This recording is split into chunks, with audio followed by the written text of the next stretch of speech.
निकाय और पंचायत चुनाव को लेकर जहां प्रशासन अपनी अपनी तैयारियों में जुटा हुआ है, तो वहीं राजनीतिक दल भी अपनी अपनी जीत का दावा कर रहे हैं। इसके साथ एक दूसरे पर आरोप प्रत्यारोप के हमले करने से भी गुरेज नहीं कर रहे। देखिए रिपोर्ट।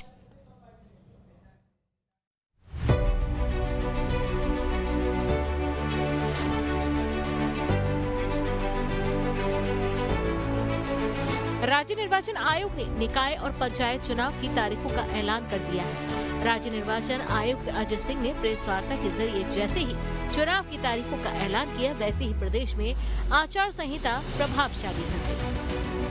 नगरीय निकाय चुनाव एक चरण में होगा और ग्रामीण क्षेत्र के निकाय में 3 चरणों में मतदान होगा।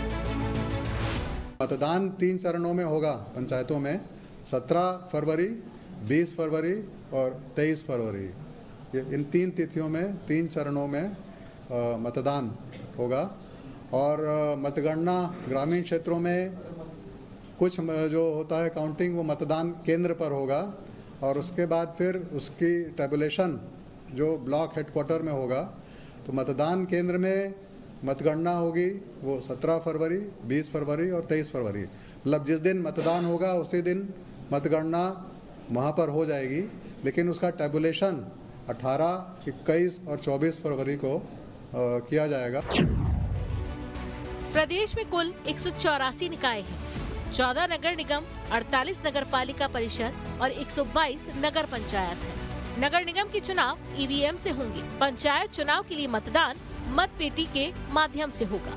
नगर निकायों के अंतर्गत 10 नगर पालिका निगम, 49 नगर पालिका परिषद और 114 नगर पंचायतों में वोटिंग होगी।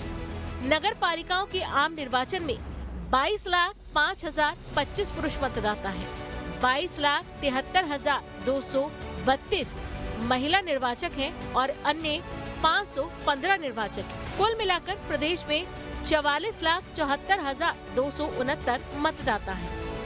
छत्तीसगढ़ में चुनाव है तो सियासत होना भी लाजमी है। चुनावी तैयारियों में दोनों राजनीतिक दल जुटे हुए हैं। हालांकि बैठकों का दौर अब खत्म हो चुका है और अब घोषणाएं होनी बची हैं। इसमें सरकार ने निकायों की राशि जारी कर सौगात दे दी है।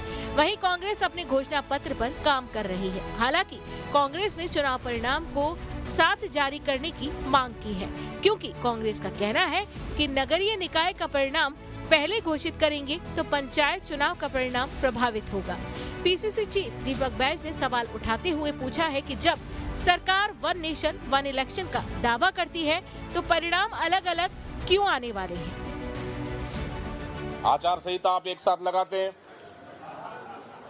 और नामांकन भी आप पंचायत चुनाव तीनों चरणों का एक साथ करते हैं और नगरीय निकाय का नामांकन का एक ही डेट है। फिर आप परिणाम क्यों अलग अलग डेट में कर रहे हैं? आप तो बड़ा दावा करते हैं कि एक इलेक्शन 1 नेशन।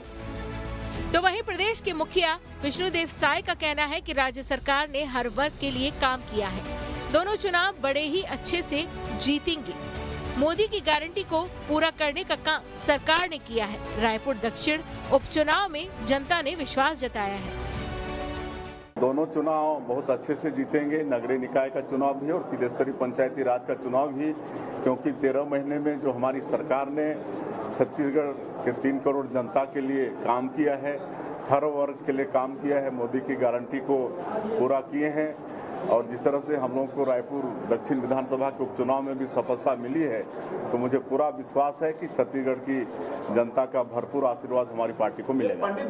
प्रदेश, केंद्र, रायपुर दक्षिण की तरह